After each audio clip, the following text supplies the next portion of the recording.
Family welcome back to the channel. Hope you doing well. अभी बहुत सारे gift मिले हैं गाइस, ससुराल से भी मायके से भी। मैं तो माला माल हो गई और जीतू भी माला माल हो गए। रोहित को फ़िलहाल ज़्यादा कुछ नहीं मिला है। मैं यहाँ पे जीतू को कपड़े मिले, ये भाभी दी है। पिंक टी शर्ट है, एक कौन सा कलर है पता नहीं, और एक शर्ट है और एक ब्लू कलर का पैंट है। साथ में मम्मी दी है रेड टी शर्ट और वो जो वाइट पैंट है ना वो, और ये भाभी दी है मुझे ब्लू कलर का अनारकली ड्रेस है, साथ में लेटी है। मम्मी ने पैसे दिए कपड़ों के लिए तो मैंने रख लिए, किसी काम में आ जाएंगे। फिर ये सारा खाना बना जिसमें से मैंने कुछ नहीं बनाया क्योंकि मेरी तबीयत हो गई थी बहुत ज़्यादा ख़राब। मैं आपको पूरे ब्लॉग में कहीं नहीं बात करते हुए दिखूंगी। फ़िलहाल तो पैकिंग हो गई है हमारी और निकलने की तैयारी हो गई है। मम्मी थोड़ी उदास लग रही है। और वैसे इस बार ना मुझे मतलब बहुत कम टाइम मिला है स्पेंड करने के लिए। ऐसा लगा ना कब आए गए पता ही नहीं चल रहा। और इतना सारा लगेज हो गया जिसमें 4 ट्रॉली है, 2 बैग है और एक बैकपैक है। और यहाँ पे आहान जो है मस्त अपना यूट्यूब पे वीडियो जो भी है देख रहा है और इन्जॉय कर रहा है। साथ में डांस भी कर रहा था। जब मैं फ़ोन लेकर गई वीडियो बनाने के लिए तब तक उसका डांस बंद हो गया। फिर ऑटो बुलाया गया, भैया है नहीं यहाँ पे इसलिए। फिर यहाँ पे जो खोइछा का जो प्रोसेस होता है वो किया जा रहा है। भाभी भी चल रही है ड्रॉप करने के लिए। आज मेरी वजह से भाभी को पूरे दिन काम करना पड़ा है। पूरा खाना जो है ना ट्रेन का वो भाभी ही बनाई है। वो तो मैं आज जब आप टिफ़िन खोलूँगी तब आपको पता चल जाएगा कि क्या क्या बना है खाने में। फिर यहाँ पे खोइछा दिया जा रहा है, खोइछा में जीरा दिया जा रहा है। और फिर मैं यहाँ से निकलूँगी ट्रेन पकड़ने के लिए। भाभी भी चल रहे हैं साथ में ड्रॉप करने के लिए, अपनी भी है। मम्मी नहीं जाएगी क्योंकि आहान है। और यहाँ पे भाभी सिंदूर लगा रही है। वैसे ना टाइम स्पेंड करने का बिल्कुल नहीं मौका मिला। मेरी तबीयत बहुत ज़्यादा ख़राब हो गई थी ससुराल से आते से। फ़ीवर, सर्दी, खांसी, बुखार, बॉडी पेन। तो हम लोग ऑटो से निकल पड़े हैं। इस बार की जर्नी अधिकतर ऑटो में ही निकली है। ससुराल से भी आते टाइम ऑटो में आई थी और मज़ा आ गया इस बार तो। सब कुछ ऐसे भागते भागते समय निकला कि क्या। मेरे घर से स्टेशन बस 5 मिनट की दूरी पर है और पहुँच के हम लोग 0 बट्टा सन्नाटा दिख रहा है स्टेशन पर। बिल्कुल भी भीड़ नहीं दिख रही है, आगे का पता नहीं। और ना मेरी ऐसी हालत हो गई थी ना गैस कि मेरा ना नाश्ते खाने का बिल्कुल मन नहीं कर रहा था क्योंकि तबीयत बहुत ज़्यादा ख़राब थी और वीकनेस ज़्यादा हो रहा था। और मेरी वजह से जीतू का भी तबीयत ख़राब हो गया, उसको भी सर्दी खांसी बुखार पकड़ लिया। तो दोनों ही परेशान हो रहे हैं। और बच्चे का जब तबीयत ख़राब होता है तो बच्चे ज़्यादा परेशान करते हैं। और गाइज़ मैं एक चीज़ यहाँ पर इंट्रोड्यूस करना चाहूँगी कि मैं कोई गर्म पानी सेरेलैक वगैरह लेके नहीं जा रही हूँ। फिर भी हमारी जर्नी कैसी रहेगी, मैं जीतू को क्या क्या खिलाऊँगी तो पूरे आपको वीडियो में पता चल जाएगा। फिलहाल तो यहाँ लगेज लेके एक्सीलरेटर के हेल्प से हम लोग ऊपर जा रहे हैं। ऊपर जाने के लिए लिफ्ट और एक्सीलरेटर का दोनों का सुविधा है, बट नीचे उतरने के लिए नहीं है। वो थोड़ा एक ड्रॉबैक है, सीढ़ियों की हेल्प से ही नीचे जाना पड़ता है। और यहाँ पे ना एक बहुत बड़ा पंगा हो गया था जो कि मैं आपको वीडियो में बताऊंगी, तो बने रहेगा ब्लॉग में। यहाँ जीतू को मस्त मज़ा आ रहा है मामी के साथ। ऐसे तो मामी के पास जाता नहीं है, लेकिन यहाँ घूमने के नाम पे सब कुछ दिख रहा है इधर उधर, तो मामी के पास ही है। वो ना मुझे पूछ रहा है ना पापा को पूछ रहा है। टाइम से पहुँच गए थे, 10 या 15 मिनट वेट किए होंगे और उसके बाद ट्रेन आ गई। बीच में टाइम मिला तो वो है फैमिली मोमेंट्स कैप्चर करना तो बनता है ना। इसमें कैसे पीछे रह जाए, फ़ोटो क्लिक करने में तो हम एक्सपर्ट है। फिर जो ड्रेस मैं पहन के गई थी वही ड्रेस मैं लौटते टाइम भी पहनी हूँ। मेरे लिए बहुत ही कंफर्टेबल था। इसमें मुझे ट्रैवलिंग में कोई प्रॉब्लम नहीं आई, वॉशरूम वगैरह जाने में भी कोई प्रॉब्लम नहीं। और मेन इंपॉर्टेंट बात, मुझे फीडिंग में भी कोई दिक्कत नहीं। पापा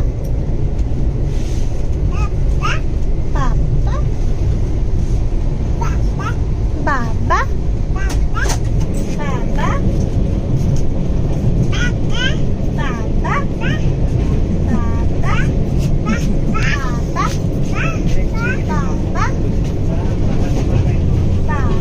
यहाँ का लोअर बर्थ अपना है और सामने का साइड लोअर बर्थ जो है वो रोहित को अलॉट किया था, बट हमने एक्सचेंज कर लिया तो हमारा एक सेपरेट पोर्शन हो गया, लोअर बर्थ और अपर बर्थ। और सामने में ना कोई सीट नहीं है तो काफ़ी अच्छा हो गया। आप आने वाले वीडियो में देखोगे जीतू को खेलने के लिए जगह मिल गया। यहाँ पे भाभी दलिया दी थी क्योंकि जीतू को ना खांसी है तो वो कोई भी चीज़ खाने में हिचकिचाएगा, तो दलिया बेटर ऑप्शन होता है वैसे फॉर्म में खिलाने के लिए, लिक्विड होता है ना। तो आधा दलिया मैं अभी खिलाऊँगी और आधा जो है सोने के टाइम पर खिला दूँगी, तो इससे पेट फुल हो जाएगा।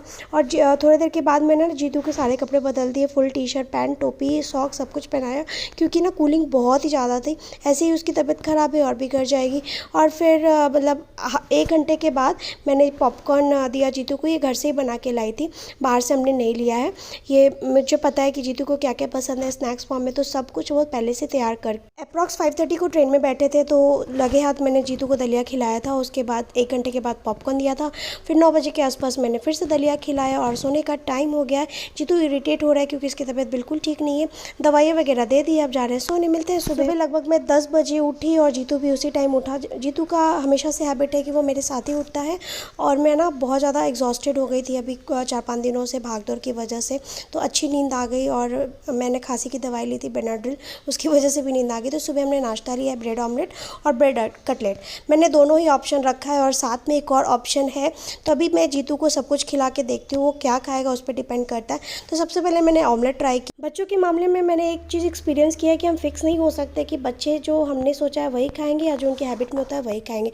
ऑमलेट जीतू को बहुत ही ज़्यादा पसंद है, घर पे तो वो खा लेता है, बट यहाँ पे देखिए आप खुद देख लेंगे कि पहला बाइट उसने खाया है और दूसरा बाइट वो उगल देगा। उसको पसंद नहीं आया। अब क्या रीज़न है, तबीयत ख़राब है उसकी वजह से भी हो सकता है या मूड नहीं होगा उसकी वजह से भी हो सकता है। हमारा जो बोगी है ना वो स्लीपर के बाजू में था, तो बहुत सारे ऑप्शंस आ रहे थे खाने के लिए, बट हमने वही लिया जो हेल्दी है। तो यहाँ हमने चना लिया था, वो जीतू को नहीं दिया वैसे। फ़िलहाल यहाँ पे हम लोग नाश्ता करने के लिए बैठे, ये थर्ड ऑप्शन है। तो यहाँ पे परवल का भुजिया है, रोटी है, आलू का भुजिया है। वैसे आलू का भुजिया जीतू को पसंद आता, पर जीतू कुछ भी खाने का नाम ही नहीं ले रहा। फिर मैं समझ गई कि प्रॉब्लम क्या है। जीतू को ना ऐसे घूम कर खाने की आदत है, खेल खेल कर खाने की आदत है, वो एक जगह बैठकर नहीं खाता है। तो अच्छा है, प्लस पॉइंट है कि हमारे सामने में ना कोई बर्थ नहीं है, तो हमने ना ट्रॉली बाहर निकाल दिया ताकि उसको बैठने में भी आसानी हो और खेलने में भी आसानी हो, गिरेगा नहीं ना, बैलेंस बना रहेगा। ये आलू की पूड़ी लेके आए थे तो ये जीतू को अच्छा लगा, तो फिर यही मैंने नाश्ते में भी दिया और यही मैंने खाने में भी दे दिया। तो इस तरीके से उसका डाइट कंप्लीट हो गया, मॉर्निंग का भी और आफ्टरनून का। बीच में मैंने फ्रूट्स भी दिया था उसको। वैसे तो उसको खांसी, बट मैंने अनार दिया था, अनार लेकर आई।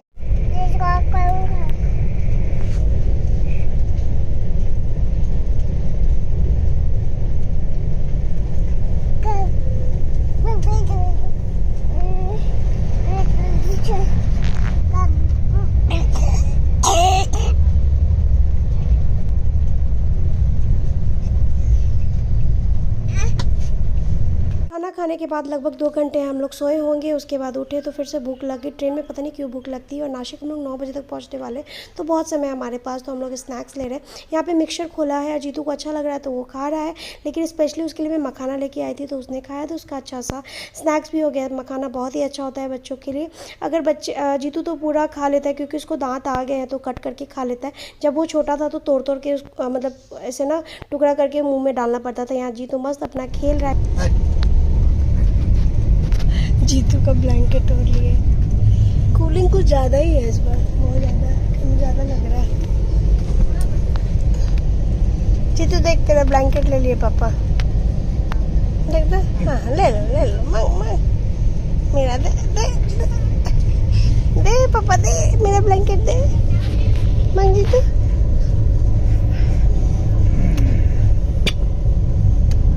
सच बोलूँ तो जीतू बहुत ज़्यादा परेशान नहीं किया हमें ट्रेन के सफ़र में। उसको बड़ा मज़ा आया। वो मस्त खिड़की पे जाके देखता था, फिर आता था, फिर जाकर देखता था। तो उसको दिन में तो बड़ा मज़ा आया, लेकिन शाम होती सी जब दिखना बंद हो गया ना, तब वो परेशान करने लगता था। और यहाँ पे हमने लिया है चना, ये बस कुक किया हुआ है और ऊपर से टमाटर प्याज डाला, इसमें कोई मसाले मिर्च वगैरह कुछ भी नहीं है। तो ये हमने जीतू को ट्राई किया देकर, तो उसको अच्छा लगा। उसने 8-10 चने खाए होंगे। फिर लगे हाथ यहाँ पे ये झालमुड़ी आया, ये हम लोग महाराष्ट्र में एंटर कर चुके हैं। तो इसमें का जो मूढ़ी होता है ना, वो वाइट वाला, वो सिर्फ हमने जीतू को खिलाया। उसको अच्छा लगता है, घर पे भी मैं देती हूँ उसको, वो खुद से उठाकर खा लेता है। तो इसमें नुकसान करने वाला कुछ भी। तो प्लीज़ आप लोग कुछ भी जज मत कीजिएगा। मैं अपने बच्चे को बहुत कुछ सोच समझ कर देती हूँ और चाहती हूँ कि वो सब कुछ खाए। फिर हमारा नासिक आने वाला है, तो 5 मिनट का हॉल्ट है। तो रोहित यहाँ पे सारा लगेज बाहर निकाल रहे हैं क्योंकि ऑलरेडी वहाँ पे सामान बहुत ज़्यादा है। तो यहाँ पे मैं कैरियर बैग पहन रही हूँ, वहाँ पे रोहित खड़े हैं सामान के पास में। अब मेरे लिए टेंशन क्या हो गया ना, मैं कहीं पर भी जाती हूँ ना और पहुँचने वाली होती तो कैरियर बैग पहले ही पहन के रेडी रहती हूँ कि ना लास्ट मोमेंट में कोई पंगा ना हो जाए। जीतू जब तक छोटा था ना, तब तक मैं आराम से अकेले बिठा लेती थी उसको कैरियर बैग में, बट अब बड़ा हो गया ना तो मुश्किल होती है। मैं अभी बहुत टेंशन में थी कि रोहित तो बाहर है, अब उनको बुलाने कैसे जाऊँ जीतू को छोड़कर, और लगेज भी है यहाँ पे, कैसे मैनेज करूँ। तो चलो लकीली रोहित आ गए तो कैरियर बैग में बिठा दिया। और अब बताऊँ, सच बोलूँ ना, मैं ऑनेस्ट रिव्यू दूंगी तो अब नहीं पॉसिबल हो पाता है जीतू को कैरियर बैग में लेके घूमना, क्योंकि बहुत ज़्यादा बैक पेन और कमर पे लोड आता है, बहुत ज़्यादा तकलीफ़ होने लगती है। तो फ़िलहाल तो मैं इसको ऐसे बिठाई हूँ फ्रंट व्यू करके, ताकि उसको देखने में बनेगा सब कुछ व्यू एंजॉय करेगा और मुझे मेरा काम करने। घर पहुँचते से ही ना सबसे बड़ा टेंशन होता है खाने का, और मैं पहले सोची थी कि पहुँचते से खिचड़ी बना दूँगी, कितना टाइम लगेगा, 5 मिनट में तो बन जाता है। लेकिन मेरी जो किचन की हालत है ना वो देख के मेरा दिमाग ठंडा हो गया। और जैसे मैं घर पहुँची ना मुझे वीकनेस आ रहा था, चक्कर आ रहा था, तो फिर मैंने प्लान पोस्टपोन कर दिया। तो रोहित अभी गए हैं खाना लाने के लिए, तब तक मैं यहाँ पे जो बेड वगैरह है वो सब ऑर्गेनाइज़ कर देती हूँ, मतलब बेडशीट चेंज कर देती हूँ। मेरी आदत है कि कभी भी मैं ट्रैवल करके आती हूँ ना तो बेडशीट वगैरह चेंज करके फिर बैठती हूँ। सोफ़ा वगैरह झटक दिया, ये सारा लगेज पड़ा है। ये देखिए मेरी किचन की हालत। जाने वाले दिन क्या हुआ था, अनीता बर्तन वगैरह धोई और वो वैसे ही रह गया। मेरे दिमाग में बिल्कुल नहीं आया कि उनको सब जगह पे बिठा दूँ। तो अब सबसे बड़ा टेंशन, ये जगह खाली होगा तब तो कुकिंग का काम करूँगी ना, स्लैब वगैरह पोछूंगी, क्योंकि कॉकरोच इतने ज़्यादा हो रखे थे और डस्टिंग हो रखा था कि उसमें बनाना पॉसिबल नहीं था। तो फिर मैंने उठाया जीतू का वेट वाइप्स और उससे सारे बर्तन को पोछना शुरू किया, फिर गीला किया, पोछना शुरू किया। जो ऊपर ऊपर के बर्तन थे उसमें से तो मिट्टी निकल रही थी, अंदर वाले बर्तन से मिट्टी नहीं निकली। ऊपर ऊपर के जो बर्तन थे ना उनको 2-3 बार वाइप्स को गीला करके पोछ दिया मैंने, बहुत अच्छे से वेट हो गया। फिर उसके बाद सब बर्तन को जगह पे बिठाया। सब प्रोसेस करते करते 45 मिनट्स हो गए। फिर गैस स्टोव को पोछा, फिर जो काउंटर टॉप होता है उसको पोछा। तो बहुत काम बढ़ गया था। अगर इसमें मुझे खाना बनाना रहता ना तो मेरी तो बैंड बज जाती, गई समझ सकते हो, 1:30-2 बज जाते रात में सोते सोते। क्लीनिंग कर ही रही थी तब तक रोहित खाना लेकर आ गए थे। बाजू में एक रेस्टोरेंट है जिसका खाना बहुत टेस्टी होता, तो वहीं से लेकर आए और फिर वो नहाने चले गए ना। बोले कि चाय बना के रखो। क्या होता है ना, ट्रेन में तो 2-3 बार चाय पिया, लेकिन घर आकर चाय पीने के बाद ना एक अलग सा फ्रेशनेस हो जाता है। वो माइंड का माइनिया होता है या क्या होता है वो मुझे पता नहीं, बट मूड अच्छा हो जाता है। तो चाय पीने के बाद थोड़ी देर रुकूंगी, फिर मैं भी नहाने जाऊँगी। और गाइस पंगा ये हो गया था ना कि जब हम लोग स्टेशन पर रुके थे ना मुजफ्फरपुर, तो जो AC की बोगी थी वो पीछे आ गई, हम लोग आगे रुके हुए थे। तो बहुत मतलब भाग भाग के ना ट्रेन में घुसना पड़ा था। अगर भाभी नहीं होते ना तो बड़ी परेशानी हो जाती थी, क्योंकि हमने कूली किया हुआ नहीं था और लगेज ज़्यादा था, तो ऐसे डिस्ट्रीब्यूट हो गया था। और एट द टाइम कूली मिलना बड़ा मुश्किल हो जाता है। तो ऐसे टाइम पे ना मुझे ऐसा लगता है लगेज ज़्यादा हो तो कूली कर ही। ऐसे लगेज हैवी नहीं था और यहाँ पे मैंने कैरियर बैग नहीं पहना था, नहीं तो जीतू को मस्त अपने कैरियर बैग में डाल लेती तो प्रॉब्लम नहीं होता। तो खैर यहाँ पे मैंने खाना मंगाया है। खाने में मैंने सोचा पहले रोटी सब्जी मंगाती हूँ, फिर सोचा कि रोटी आएगा सब्जी आएगा तो जीतू क्या खाएगा, क्योंकि होटल का खाना आप समझ सकते हो। फिर सोचा दाल चावल मंगा लेती हूँ, तो उसमें भी दाल तीखी होती तो जीतू खा नहीं पाएगा। फिर लास्ट ऑप्शन मैंने सोचा चलो खिचड़ी मंगा लेती। मुझे लगा कि खिचड़ी की क्वांटिटी इतनी होगी कि सबका हो जाएगा, बट रोहित जब ले रहे थे तो उनको लगा कि नहीं हो पाएगा, इसीलिए उन्होंने फ्राइड राइस ले लिया। और बड़ा ही अजीब सा कॉम्बिनेशन है यहाँ पे फ्राइड राइस और खिचड़ी का, लेकिन क्या कर सकते हैं। और सबसे खतरनाक है ना गाइज, ये 450 का खाना है, मुझे तो हजम ही नहीं हो रहा था। मुझे ना ऐसे खाने में नहीं बन रहा था कि 450 में हम लोग क्या खा रहे हैं, फ्राइड राइस और खिचड़ी खा रहे हैं। बाहर से भी खाना मंगाया तो भी रात के 12 बज के खाते खाते, और सोते सोते 1 बज के। जीतू को दाल खिचड़ी खिला दिया, उसका पेट फुल हो गया। ब्लॉग को यहीं तक रखती हूँ, फिर मिलती हूँ नेक्स्ट वीडियो में। वीडियो पसंद आया हो तो चैनल को सब्सक्राइब कर लेना। Stay connected for more videos. Bye bye.